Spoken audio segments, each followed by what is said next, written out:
Assalamualaikum.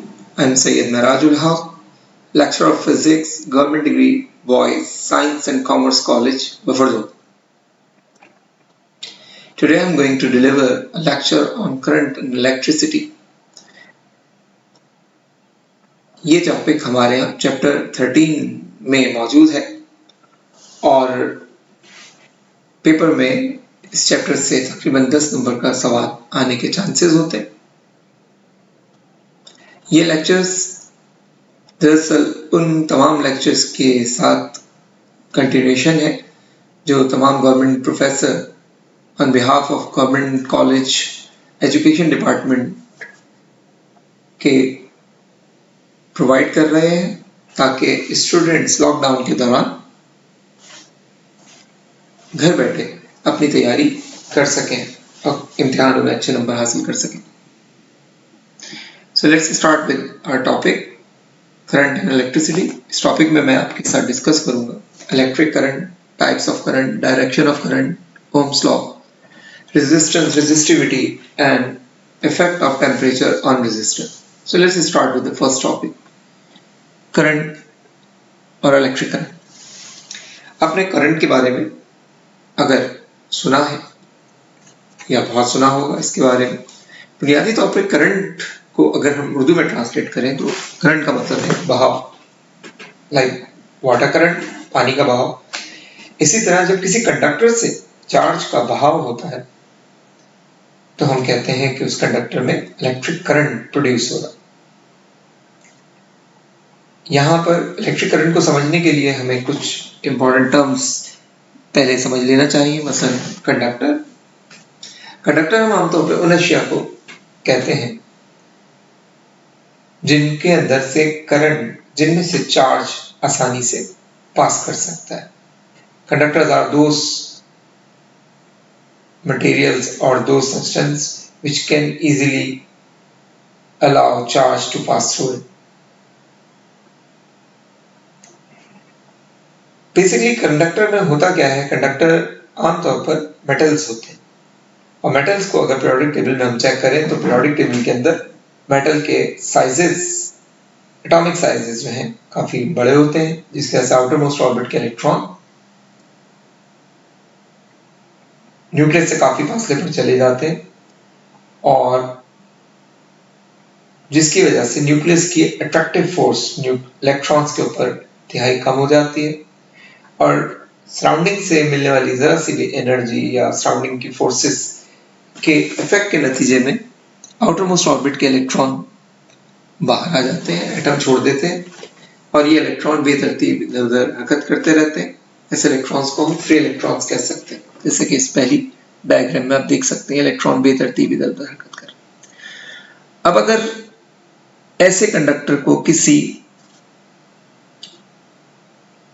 Cell से या इसके सराउंडिंग अराउंड एक इलेक्ट्रिक फील्ड जनरेट कर दी जाए, इलेक्ट्रिक फील्ड से मुराद हमारे पास क्या है, पॉजिटिव और नेगेटिव चार्ज रख दिया जाए, तो इलेक्ट्रॉन्स को एक पुश मिलने लगेगा नेगेटिव से टुवर्ड्स पॉजिटिव और इलेक्ट्रॉन्स सरकना या ड्रिफ्ट करना शुरू कर देंगे टुवर्ड्स नेगेटिव टू पॉजिटिव और इस तरह फ्री इलेक्ट्रॉन्स का बहाव शुरू हो जाएगा और हम कहेंगे कि वायर के अंदर एक इलेक्ट्रिक करंट प्रोड्यूस होगी।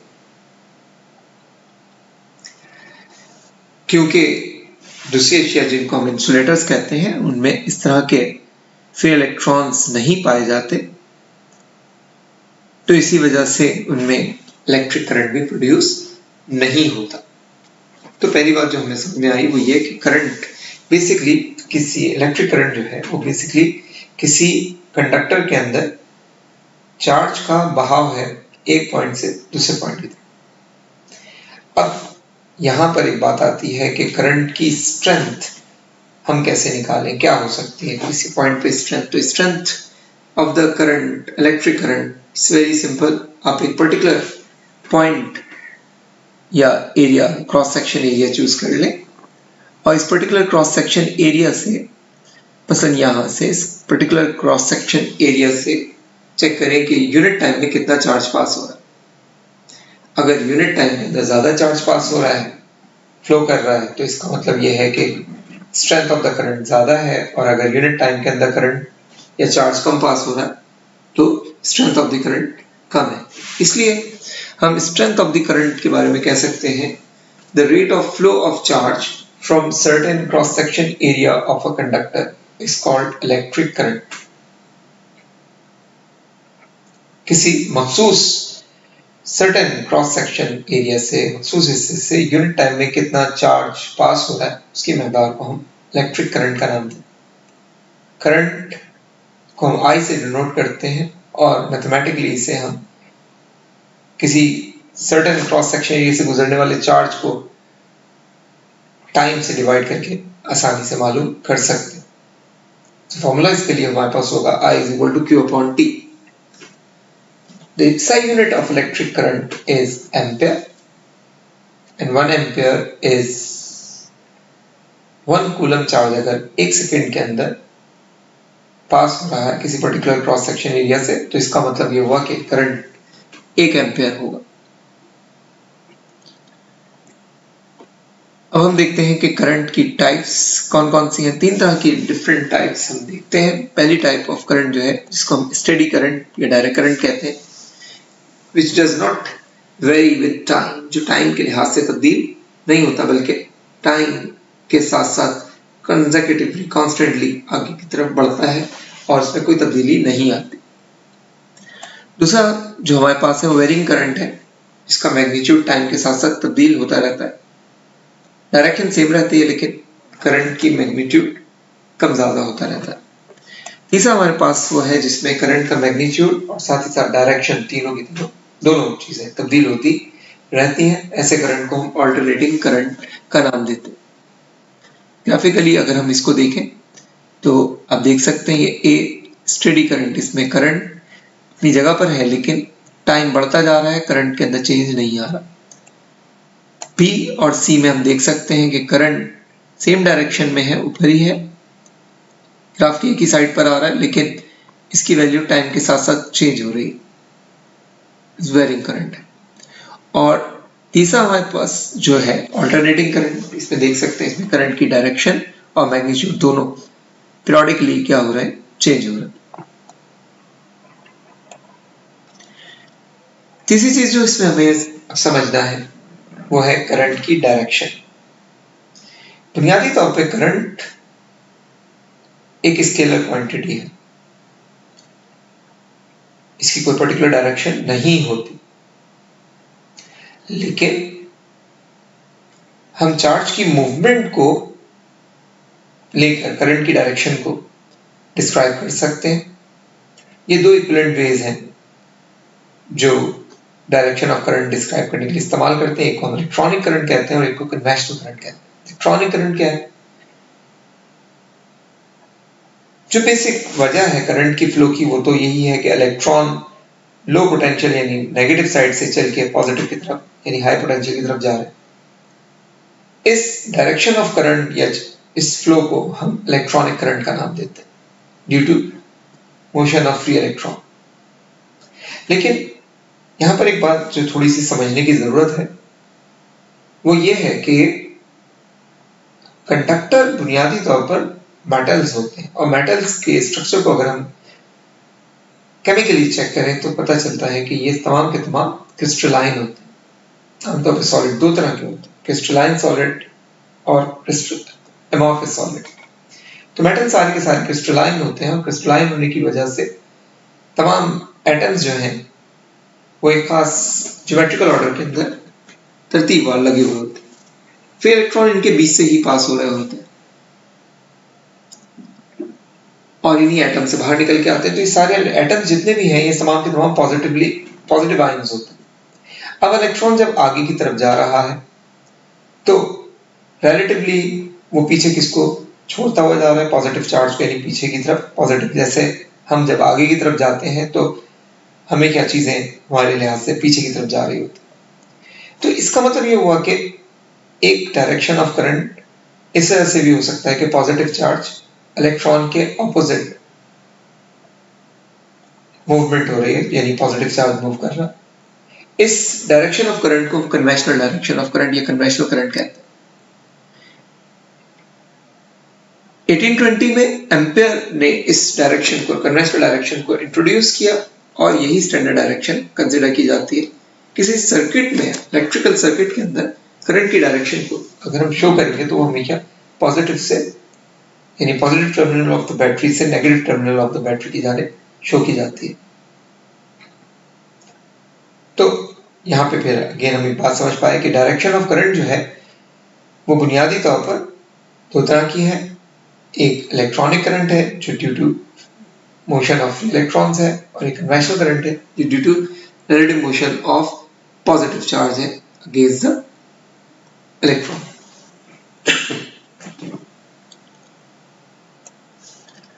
इसके बाद हम आ जाते हैं ओम्स लॉ की तरफ।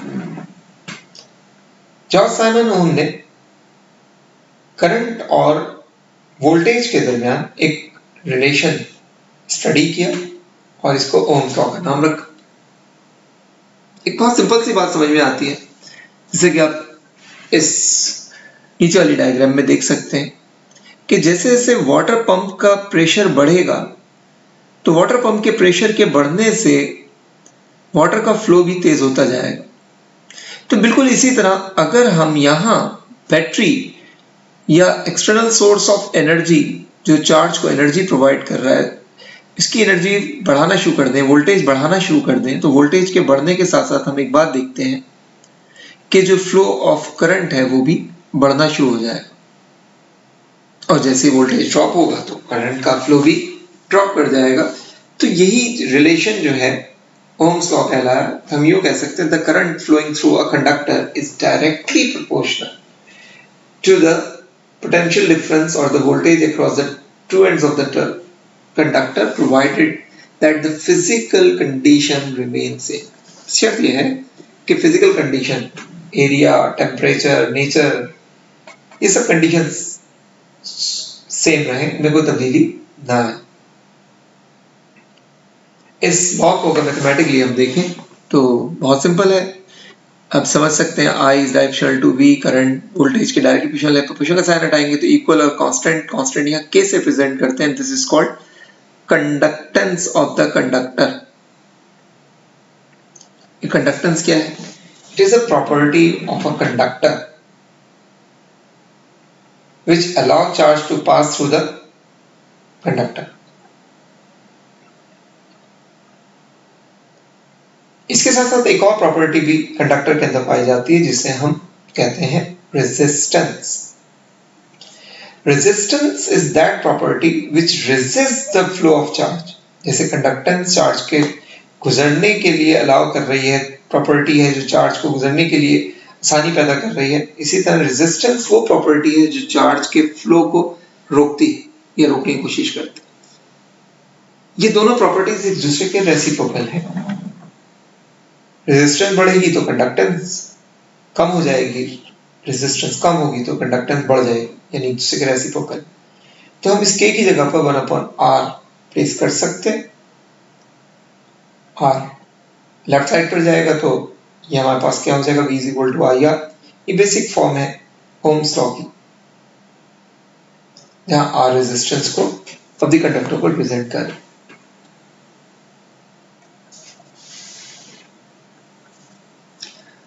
अब हम बात करेंगे रेजिस्टेंस पर।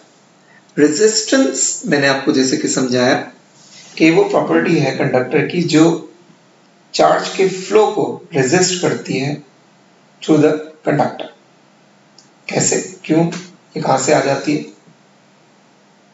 बहुत आसान सी बात है कि अभी जैसे बात हुई थी कि एटम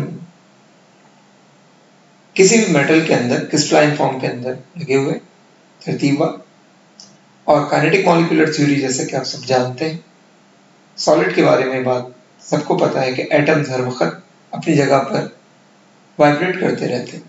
तो इस वाइब्रेशन के दौरान अगर इनके बीच से इलेक्ट्रॉन गुजर रहे हैं तो ये डेफिनेटली कहीं ना कहीं किसी ना किसी पॉइंट पर आपस में एटम से टकराएंगे और टकरा के अपनी कुछ एनर्जी एक तो एटम्स को दे देंगे और साथ ही साथ टकराने की वजह से अपनी डायरेक्शन को चेंज करेंगे और उनके फ्लो में एक हिंड्रेंस आ जाएगी, रुकावट आ जाएगी, फ्लो में कमी आ जाएगी। इसी चीज को हम रेजिस्टेंस का नाम दे रहे हैं। रेजिस्टेंस का यूनिट ओम है, 1 ओम। अगर वायर की रेजिस्टेंस अगर कहा जाए कि ओम रेजिस्टेंस है तो इसका सीधा मतलब ये होता है कि अगर वायर कंडक्टर के दो एंड्स के ऊपर वोल्टेज 1 वोल्ट था और उसमें से करंट 1 एम्पीयर पास हो रहा है तो रेजिस्टेंस 1 ओम होगी। ग्राफिकली ओम्स लॉ को हम इस तरह शो कर सकते हैं। इस ग्राफ की बेस पर हम एक बात यहाँ पर और मज़ीद समझा दें, वो ये कि कंडक्टर आमतौर पे दो तरह के होते हैं। एक वो है कि जो तमाम टेम्परेचर्स पर, प्रेशर्स के ऊपर अपनी इस ग्राफिकल कंडीशन को फॉलो करते हैं और ओम्स लॉ को ओबे करते हैं। ऐसे कंडक्टर्स को हम ओहमिक कंडक्टर कहते हैं। ओहमिक कंडक्टर वो कंडक्टर हैं जो ओम्स लॉ को हर टेम्परेचर के ऊपर ओबे कर रहे होते हैं, उनमें कोई तब्दीली, वाज़ेह तब्दीली नहीं आती। इसके मुकाबले में ऐसे कंडक्टर्स जिनके अंदर जो टेम्परेचर के बढ़ने के साथ साथ ओम्स लॉ से डेविएट करते हैं, हम उनको नॉन ओहमिक कंडक्टर कहते हैं। ओहमिक कंडक्टर की example copper, aluminium, silver, gold, platinum. Non ohmic की कंडीशन में अगर बात करें तो नॉन ओहमिक कंडक्टर्स हमारे पास मसलन टंगस्टन हो जाएगा, आयरन है, या कॉन्स्टेंटाइन वायर वगैरह, ये सब के सब नॉन ओहमिक कंडक्टर की रिप्रेजेंटेशन। अब आ जाती है बात उन फैक्टर्स पर जिन पर रेजिस्टेंस डिपेंड करती। The factor affecting resistance, basically resistance of a conductor depends upon four factors: length of the conductor, number 2 cross sectional area of the conductor, number 3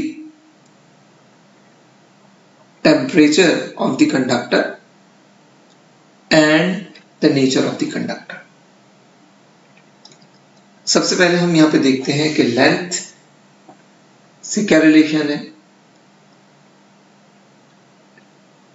देखिए, एक सिंपल सी बात है, जितना लेंथ ऑफ द वायर ज्यादा होगी तो उसमें एटॉमिक लेटेस्ट जो है उसकी साइज भी बढ़ता चला जाएगा और इलेक्ट्रॉन को गुजरते हुए ज्यादा एटम्स के बीच से गुजरना पड़ेगा तो टकराने के चांसेस ज्यादा होंगे, और जब टकराने के चांसेस ज्यादा होंगे तो रेजिस्टेंस बढ़ जाएगी। इसीलिए लेंथ जितनी कम होगी रेजिस्टेंस कम होगी, लेंथ जितनी ज्यादा होगी रेजिस्टेंस उतनी ज्यादा होगी। हम आसान लफ्जों में ये कह सकते हैं कि रेजिस्टेंस लेंथ के डायरेक्टली प्रोपोर्शनल है। इसी तरह अब आ जाते हैं क्रॉस सेक्शनल एरिया के ऊपर।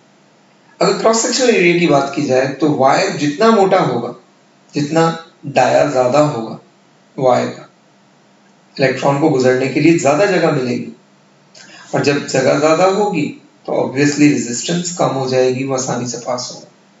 लेकिन अगर डायमीटर कम होगा तो इलेक्ट्रॉन्स को गुजरने के लिए जगह कम मिलेगी और ऑब्वियसली रेजिस्टेंस बढ़ जाएगी। इसीलिए मार्केट में मोटे गेज के वायर आप देखिए महंगे होते हैं और बारीक वायर, हेयर वायर जो होते हैं, उनकी कीमत कम मिलती है आपको। यानी इसका मतलब ये हुआ कि रेजिस्टेंस एरिया के क्रॉस सेक्शनल एरिया के इनवर्सली प्रोपोर्शनल। अगर इन दोनों को मिला दिया जाए तो हम देखते हैं कि R equal to L upon A, proportion का साइन हटाएंगे तो इक्वल और रॉ का साइन। ये रॉ क्या है? ये कांस्टेंट है, इसे हम रेजिस्टिविटी ऑफ द कंडक्टर या स्पेसिफिक रेजिस्टेंस कहते हैं। स्पेसिफिक रेजिस्टेंस या रेजिस्टिविटी क्या है? स्पेसिफिक रेजिस्टेंस या रेजिस्टिविटी दरअसल किसी यूनिट लेंथ और यूनिट क्रॉस सेक्शनल एरिया के वायर की रेजिस्टेंस है। अजीब सी बात कर दी ना? नहीं, इसको समझने की कोशिश करते हैं। यूनिट लेंथ और यूनिट क्रॉस सेक्शनल एरिया के डिफरेंट मटेरियल के वायर ले लें, कॉपर, आयरन, सिल्वर, गोल्ड। तमाम वायर की लेंथ यूनिट और तमाम वायर का क्रॉस सेक्शन एरिया भी यूनिट है और हर एक की हम रेजिस्टेंस ड्राइव करने की कोशिश करते हैं। अब तमाम के तमाम वायर का साइज बराबर है, लेकिन बाय नेचर सबके सब डिफरेंट है, तो सबकी रेजिस्टेंस भी हमारे पास डिफरेंट आएगी, कुछ की ज्यादा कुछ की कम। हम देखते हैं सिल्वर की सबसे कम आती है, उससे थोड़ी ज्यादा कॉपर की, एल्यूमिनियम की, और ज्यादा सब ज्यादा किसकी आ रही है, आयरन की। तो डेफिनेटली हम एक ऐसा वायर ही चूज करना लेना पसंद करेंगे जिसकी रेजिस्टेंस कम हो। अब यूनिट लेंथ के वायर की अगर रेजिस्टेंस कम होगी तो उसके नतीजे में बना, अगर हम 2 मीटर, 3 मीटर, 10 मीटर, 1000 मीटर, जितना भी वायर ज्यादा लेते जाएंगे रेजिस्टेंस भी उसी हिसाब से आएगी। अगर 1 मीटर की कम है तो ओवरऑल रेजिस्टेंस भी कम होगी, अगर 1 मीटर की ज्यादा है तो ओवरऑल रेजिस्टेंस भी उसके मल्टीप्लिकेशन में, मल्टीपल में ज्यादा होगी। तो एक रेजिस्टिविटी बड़ा अहम फैक्टर है कि जिसके जरिए हम किसी वायर की रेजिस्टेंस बुनियादी तौर पे क्या कर सकते हैं, मालूम करके, और हम डिफरेंट टाइप के मटेरियल, डिफरेंट टाइप के कंडक्टर डिफाइन कर सकते हैं, कौन सा बेहतर कंडक्टर है और कौन सा बैड कंडक्टर, या वायर बनाने के लिए कौन सा कंडक्टर अच्छा रहेगा या बुरा रहेगा। रेजिस्टिविटी का यूनिट ओम मीटर होता है। इसके बाद हमारे पास तीसरा फैक्टर है, वो है टेम्परेचर। जैसा कि हम जानते हैं कि वायर या कंडक्टर जो है इसमें दो चीजें हैं, एक पॉजिटिव चार्ज ग्रिड की फॉर्म में, लेटिस की फॉर्म में, एटॉमिक लेटिस मौजूद है, और साथ ही साथ इनके बीच में से इलेक्ट्रॉन पास हो रहा है। जब हम वायर का टेम्परेचर बढ़ाएंगे तो ये टेम्परेचर मींस हीट प्रोवाइड करेंगे, तो हीट जो है ये जाकर ना सिर्फ इलेक्ट्रॉन को बल्कि स्ट्रक्चर को भी मिलेगी, और जो एटॉमिक स्ट्रक्चर है जो पहले ही वाइब्रेट कर रहा था वो ज्यादा तेजी से रिग्रेसली वाइब्रेट करने लगेगा, और उस वाइब्रेशन के नतीजे में इलेक्ट्रॉन्स के एटम से टकराने के चांसेस बढ़ जाएंगे, और नतीजतन हम समझ सकते हैं रेजिस्टेंस बढ़ जाएगी। तो हम आसान लफ्जों में ही कह सकते हैं कि टेम्परेचर के बढ़ने से रेजिस्टेंस में इजाफा होता है, और टेम्परेचर के कम होने से कंडक्टर की रेजिस्टेंस में कमी होती है। यानी रेजिस्टेंस चेंज ऑफ टेम्परेचर के डायरेक्टली प्रोपोर्शनल होती है।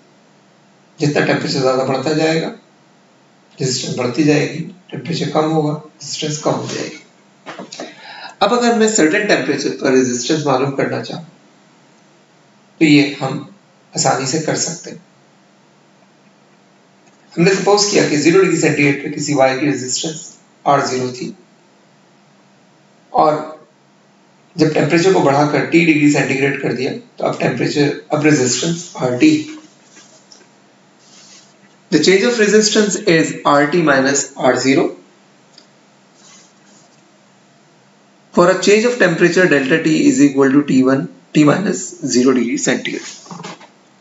अब यहाँ दो बातें समझने की है। एक ये कि जो चेंज ऑफ रेजिस्टेंस जो है वो इनिशियल रेजिस्टेंस के डायरेक्टली प्रोपोर्शनल है। अगर इनिशियली रेजिस्टेंस ज्यादा है तो चेंज ऑफ रेजिस्टेंस भी ज्यादा होना चाहिए टेम्परेचर बढ़ने पर। ऐसा क्यों? इसकी बड़ी सिंपल सी वजह है, रेजिस्टेंस इनिशियली 0 डिग्री सेंटीग्रेड पे ज्यादा थी। सपोज कर लेते हैं कि लेंथ ऑफ द वायर ज्यादा थी, रेजिस्टेंस भी ज्यादा थी। 1 मीटर का वायर है और 2 मीटर का वायर है, हमारे पास दो वायर ले लें, सेम मटेरियल है, 1 मीटर का वायर एंड 2 मीटर का वायर। 1 मीटर के वायर की रेजिस्टेंस 0 डिग्री सेंटीग्रेड पर 10 ओम है, 2 मीटर के वायर की रेजिस्टेंस 2 मीटर के वायर की रेजिस्टेंस 20 ओम है।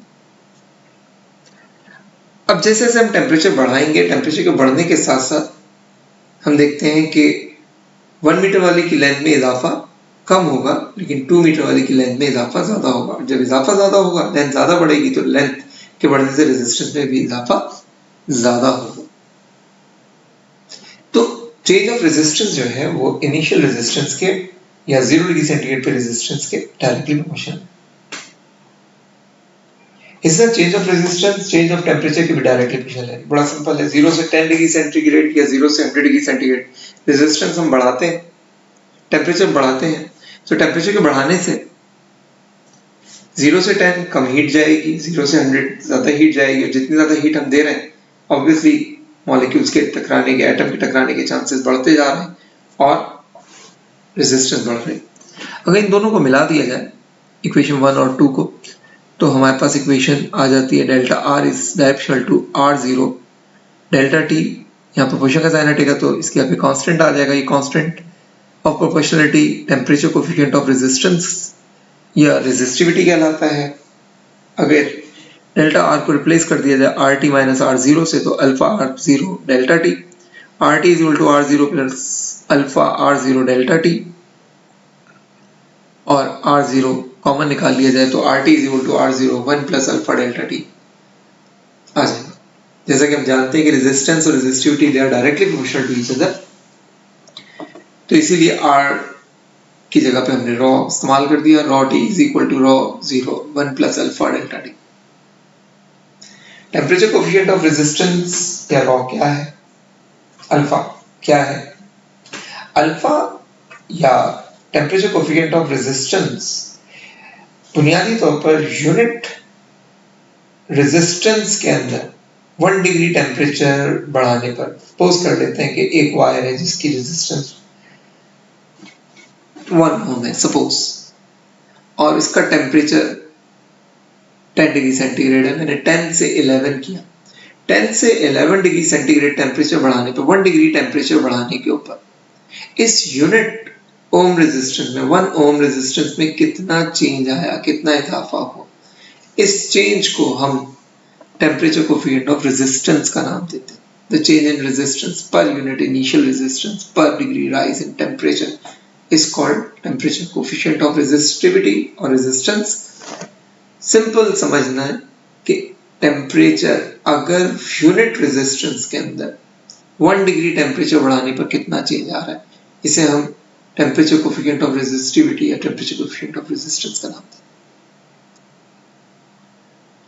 Unit of temperature coefficient of resistance या रेजिस्टिविटी, इसका यूनिट हमारे पास पर केल्विन या पर डिग्री सेंटीग्रेड है। लास्ट चीज इस पर हम डिस्कस करेंगे वो है nature of the material. Resistance nature of the material पे भी डिपेंड करती है, क्योंकि हम एक बात जानते हैं कि तमाम के तमाम कंडक्टर्स मेटल पे मुश्तमिल है, और ये मेटल जो है बाय नेचर एक दूसरे से बिल्कुल मुख्तलिफ होते हैं। इनके एटम्स जो हैं डिफरेंट की कैटेगरीज के अंदर डिफरेंट अंदाज में लगे होते हैं। स्ट्रक्चर के चेंज होने की वजह से रेजिस्टेंस की वैल्यू भी डिफर करती है। बाज़ मटेरियल्स की रेजिस्टेंस ज्यादा होगी, बाज़ मटेरियल की रेजिस्टेंस कम हो जाएगी। So under the same length and this cross-sectional area of conductor, wire of different metal show different values of resistance. The resistance of a good conductor is very low, while the resistance of a bad conductor is very high. So हमने आज इस topic में, इस lecture के दौरान काफी सारे topic discuss किए। हमने इसमें सबसे पहले करंट के बारे में समझा। करंट, इलेक्ट्रिक करंट दरअसल flow of charge through a conductor है। फिर हमने स्ट्रेंथ ऑफ द करंट की बात की कि अगर हमें स्ट्रेंथ ऑफ करंट रिक्वायर्ड है तो किसी particular cross sectional area of the conductor कितना चार्ज यूनिट टाइम में पास हो रहा है, इसकी मकदार को हम strength of the electric current का नाम देते हैं। उसके बाद हमने टाइप्स ऑफ करंट डिस्कस किए। 3 टाइप थे, steady current, varying current and alternating current. इसके बाद हमने डायरेक्शन ऑफ करंट पे बात की,